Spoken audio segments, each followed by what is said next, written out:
Welcome to S R H plus group. आज का हमारा टॉपिक है सेरीकल्चर यानी कि राइजिंग ऑफ सिल्क वॉर्म। यहाँ पर इस टॉपिक में हम देखने वाले हैं कि कितने टाइप के सिल्क जो हैं इंडिया में पाए जाते हैं, और इसके बाद सिल्क वॉर्म के बारे में जानेंगे और उस प्लांट के बारे में जानेंगे जिस पे ये सिल्क वॉर्म फीड करता है। इसके साथ साथ मैं एक चीज़ और मेंशन करना चाहूँगी यहाँ पर कि अगर आपको इस टॉपिक का पीडीएफ चाहिए तो आप हमारे टेलीग्राम चैनल से इसको डाउनलोड कर सकते हैं। हमारा टेलीग्राम चैनल का लिंक है @SR_Edu+। तो इस लिंक पे आप जाकर जो है आप इसकी पीडीएफ डाउनलोड कर सकते हैं। अब हम आगे देखते हैं इस टॉपिक को। तो यहाँ पर देखेंगे कि जो टाइप होते हैं हमारे सिल्क के, तो सिल्क का टाइप हम इंडिया में जो पाया जाता है वो मेनली 4 टाइप का होता है। एक मलबरी सिल्क है, तसार सिल्क है, एरी सिल्क और मूंगा सिल्क।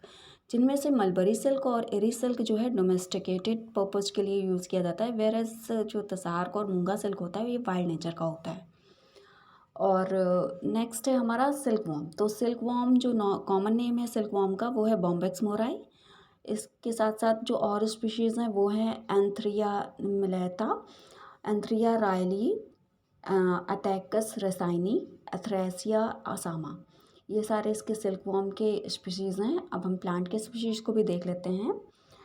तो जिस पे ये फीड करता है वो है मोरस अल्बा, टर्मेलिया अर्जुनम, सोरिया जो रोबोस्टा, रेसिनस कॉमिलिस और साल मैकिलस।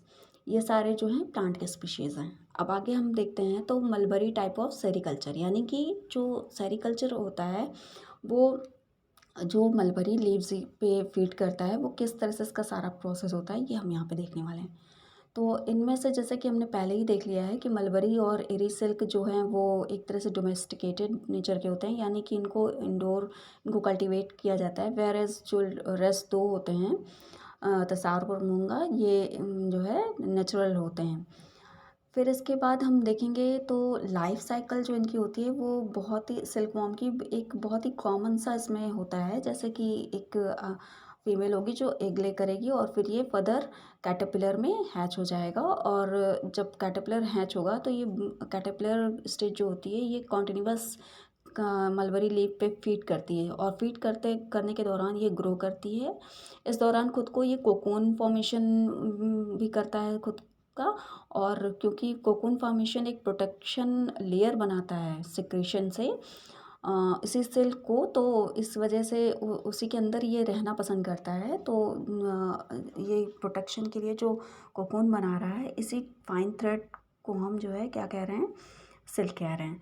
तो ये जो कुछ टाइम के बाद हम देखेंगे इसमें जो वॉर्म होते हैं वो इमर्ज होते हैं, और ये मेल फीमेल इसमें से कन्वर्ट हो जाते हैं। और कन्वर्ट होने का सेंस है कि मेल और फीमेल होगा। इसके बाद मेटिंग होती है, फिर ये एग लाई करते हैं, और जब एग ले करेंगे इसके बाद फिर से ये सारी साइकिल इनकी रिपीट होगी। तो इस तरह इनकी लाइफ साइकिल चलती रहती है। अब हम बात कर लेते हैं मलबरी सिल्क की। तो मलबरी सिल्क जो है एक तरह से ये स्पीशीज़ होती है मलबरी लीव्स की, जिससे कि फीड करके ये सिल्क हमें ऑब्टेन होता है। फिर मलबरी सिल्क वॉर्म जो होते हैं वो डोमेस्टिकेटेड नेचर के होते हैं, क्योंकि ये इंडोर इनको हम कल्टीवेट कर सकते हैं। इसके बाद हम देखें तो लार्ज और हेल्थी कोकून हो सेलेक्ट किए जाते हैं। हाँ, तो सेलेक्ट करने का सेंस है कि ये हार्वेस्टिंग सीज़न होता है, और जो कि नेक्स्ट क्रॉप को हम रखने के लिए ऐसा करते हैं कि हेल्दी सीड रखेंगे तो इट मीन्स कि हमारी जो क्रॉप होगी सिल्क की वो काफ़ी ज़्यादा अमाउंट में हमें मिलेगा।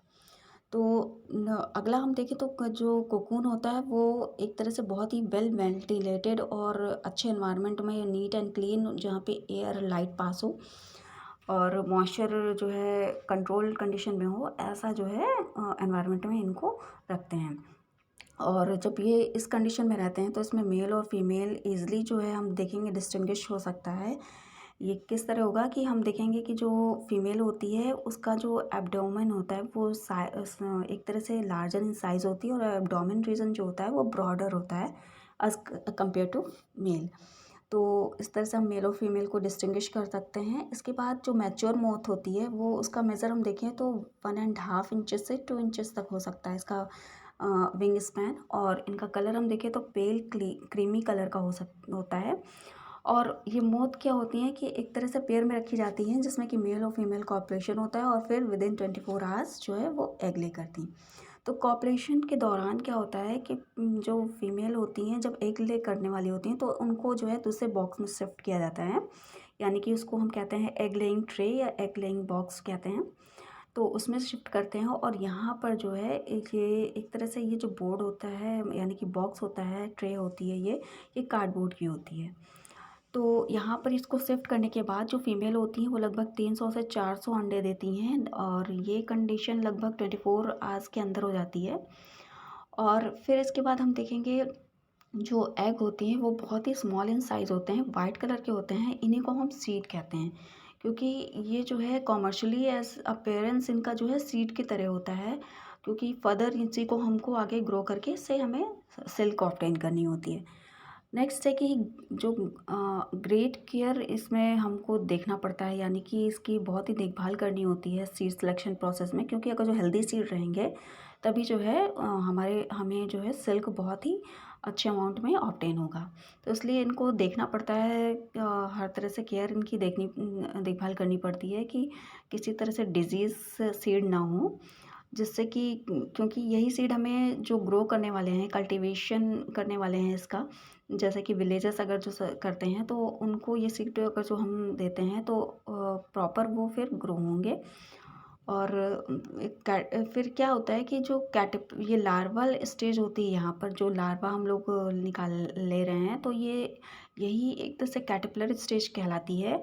और ये कैटरपिलर जो होते हैं इनका साइज़ जो है 5 से 7 mm लेंथ की होती है और ये हैच करते हैं। तो हैचिंग करने के दौरान कैटरपिलर ट्रांसफ़र किए जाते हैं फीडिंग ट्रे में, यानी कि जब एक कैटरपिलर बहुत ही छोटे होते हैं तो उस दौरान ये हैचिंग प्रोसेस होती है। इस दौरान क्या होता है कि जो इनको फीडिंग ट्रे यानी कि जिसमें मलबरी लीव्स डालनी होती है जिस ट्रे में, उनमें ट्रांसफ़र किया जाता है। अब जब ये ट्रांसफ़र कर दिए जाते हैं तो ये मलबरी लीव्स पे फीड करते हैं काफ़ी समय तक और इसके बाद ग्रो करते रहते हैं बहुत ही तेज़ी से। फिर एक टाइम ऐसा भी आता है कि अपनी ये फीडिंग प्रोसेस जो है स्टॉप कर देते हैं और इनएक्टिव फॉर्म में आ जाते हैं, यानी कि 4-5 दिन में ये फीड करने के बाद ये बहुत ही नॉर्मल इनएक्टिव फॉर्म में आ जाएंगे और यहाँ पर फर्स्ट मोल्डिंग स्टेज स्टार्ट होती है इनकी।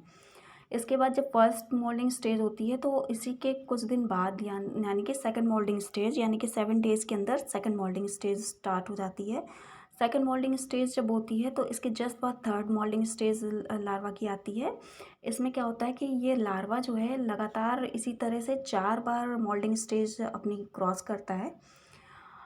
तो इस दौरान ये मैच्योरिटी को ऑब्टेन होता है, यानी कि ये लगभग 45 दिन के अंदर जो है मैच्योरिटी लेवल अपनी गेन करता है। और यहाँ से क्या होता है कि जब मैच्योरिटी पे आ जाता है तो इसमें एक सलाइवरी ग्लैंड वो कंप्लीट डेवलप हो जाती है, जिसमें से सिक्रीशन ऑफ सिल्क स्टार्ट हो जाता है। तो इस तरह से क्योंकि सिक्रीशन ग्लैंड जो जिसकी होती है, जिसको हम सिल्क ग्लैंड भी कहते हैं, ये क्या करती है, कॉन्टिन्यूअस सिक्रेट करती रहती है, सिक्रीशन करती है। और जो सिक्रीशन होता है ये एक तरह से प्रोटीन होता है जो कि एयर के कांटेक्ट में आने पर ये एक फाइन लॉन्ग और सॉलिड थ्रेड लाइक स्ट्रक्चर बन जाता है। इसी को हम सिल्क कहते हैं। और ये थ्रेड जो होती है ये जो कोकून फॉर्मेशन के दौरान ये लार्वा खुद अपने स्लाइवरी ग्लैंड से निकालता है। इसी को हम कोकून स्टेज या फिर प्यूपल सैक केस भी कहते हैं।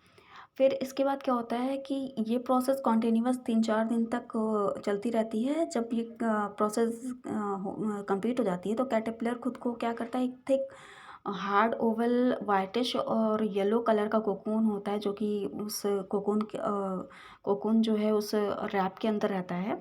और विदिन 15 डेज ये कैटरपिलर खुद को ट्रांसफ़र कर लेता है ब्राउनिश प्यूपा में, यानी कि पहले तो कोकून होता है वाइटिश या येलोइश इन कलर होता है। धीरे धीरे जब ये काफ़ी अडल्ट और मैच्योर होने लगता है तो ये ब्राउनिश प्यूपा में कन्वर्ट हो जाता है।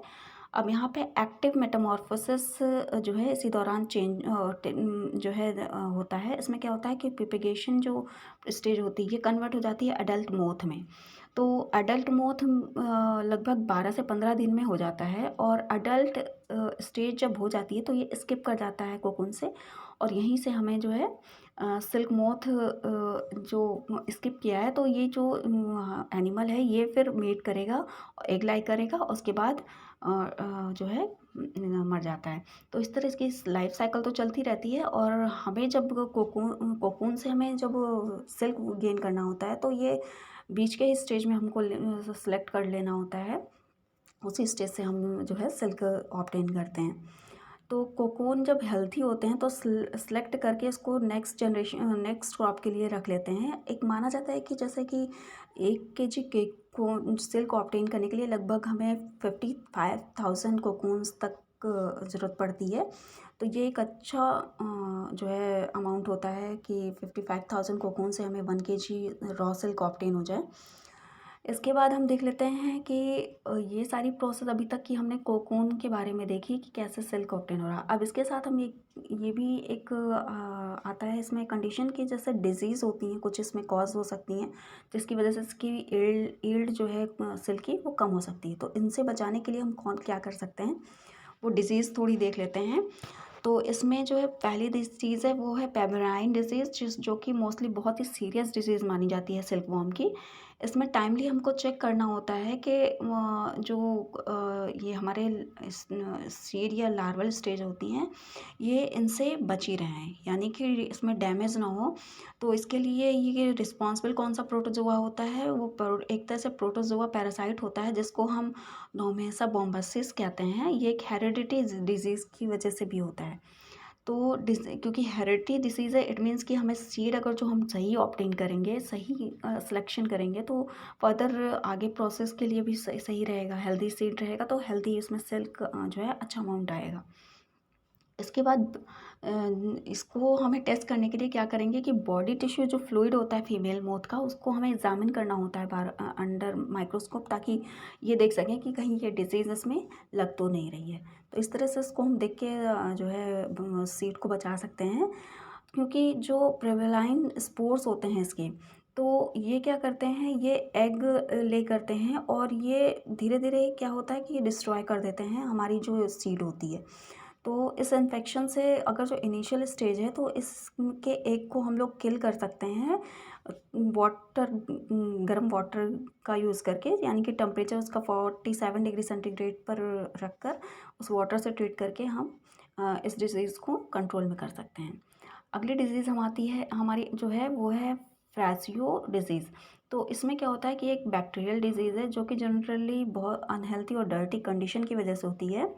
इसके प्रिवेंशन के लिए क्या करते हैं, डिज़ीज़ को जो है इम्प्रूविंग कंडीशंस में रखते हैं, यानी कि चेक करते रहते हैं कि प्रॉपर वेंटिलेशन और नीट एंड क्लीन, यानी कि हाइजीन उसका होना चाहिए, और लाइट सफिशिएंट होनी चाहिए। साथ में मॉइस्चर का भी ध्यान देना पड़ता है। तो इस तरह से इसका हम ध्यान रख सकते हैं। और ये डिज़ीज़ जो होती है फ्लैसियो, ये जो है एक बैक्टीरियल डिसीज़ है, जो कि बैक्टीरिया होती है।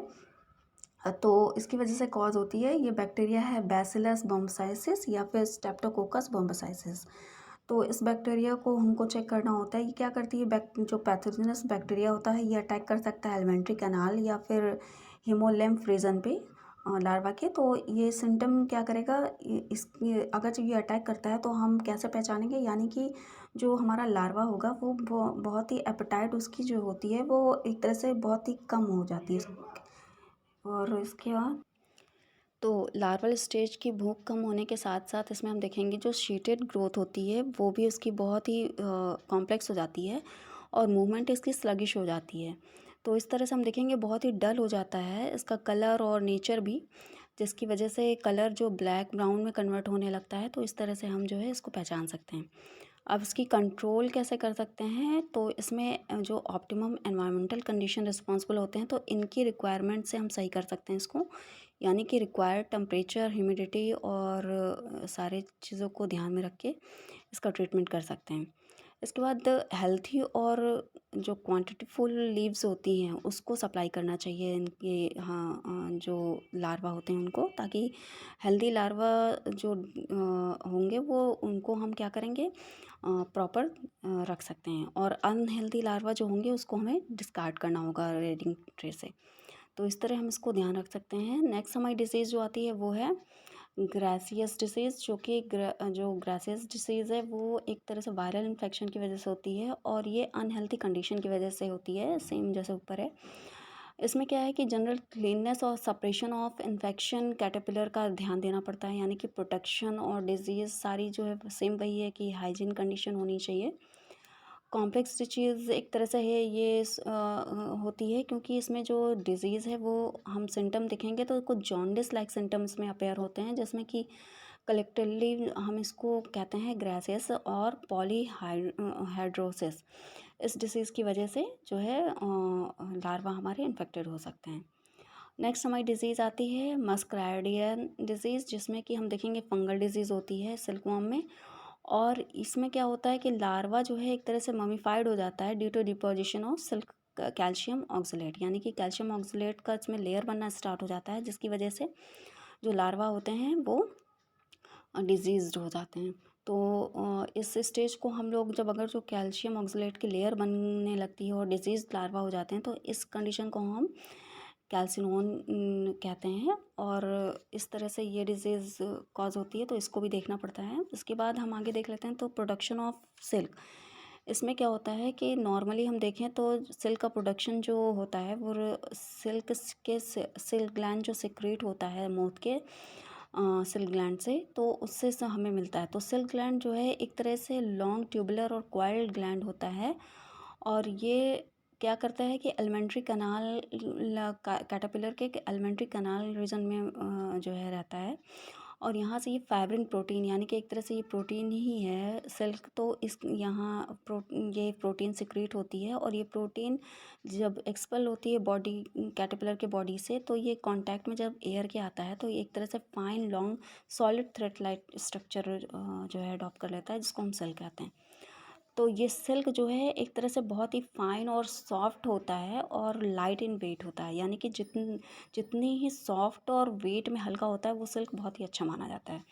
तो सिल्क में हम देखेंगे नॉर्मली 70 से 80% जो है हम देखेंगे सिक्रेशन होती है और ये सिल्क फाइबर जो होती है वो इससे हम सिल्क क्लॉथ जो है प्रिपेयर करते हैं और सिल्क का हम अगर जो सिल्क की ये कंडीशन देखें इसकी, जो कि प्योर सिल्क जो होता है वो बहुत ही कॉस्टली होता है, तो इस वजह से उसके कॉस्ट मेंटेन करने के लिए इसमें जो उसका यूज़ होता है बहुत ही डिक्रीज़ हो जाती है, क्योंकि जो प्योर सिल्क होती है बहुत कॉस्टली होती है। अब आगे हम देखते हैं तो जो प्रेजेंट पोजीशन है सेरीकल्चर की वो कहाँ कहाँ पाई जाती है इंडिया में। तो कल्चर जो होती है वो इंडिया में लगभग बहुत से पार्ट में वर्ल्ड के जो है मिलती है, लेकिन इंडिया में अगर हम देखें तो इंडिया सेकंड पोजीशन पे स्टैंड करता है सिल्क प्रोडक्शन में पूरी दुनिया में। और इंडिया का जो अकाउंट होता है सिल्क का, तो वो लगभग हम देखेंगे लगभग 5% टोटल ग्लोबल है। और जो ग्लोबल आउटपुट है इसका मलबरी का और रॉ सिल्क जो होती है वो 10% तसार सिल्क से होती है। इंडिया ही एक ऐसी कंट्री है जो कि चारों टाइप के सिल्क जो है प्रोड्यूस करता है। और इंडिया में मेजर हम प्रोडक्शन देखेंगे तो लगभग मेजर प्रोडक्शन जो होती है वो स्टेट की वो मसूरी है, फिर मसूर और वेस्ट बंगाल, जम्मू कश्मीर में, आसाम, बिहार, उड़ीसा, एमपी, यूपी, आंध्र प्रदेश, तमिलनाडु, पंजाब और महाराष्ट्र में। और कुछ इम्पोर्टेंट सर्च सेंटर जो सेरीकल्चर के हैं वो हैं सेंट्रल सेरीकल्चर रिसर्च स्टेशन, ये जो है बहरामपुर वेस्ट बंगाल में है और ये मलबरी के लिए है। फिर सेंट्रल मुंगा और इरी रिसर्च स्टेशन ये आसाम में है। अगला है सेंट्रल तसार रिसर्च स्टेशन राजशाही बिहार में।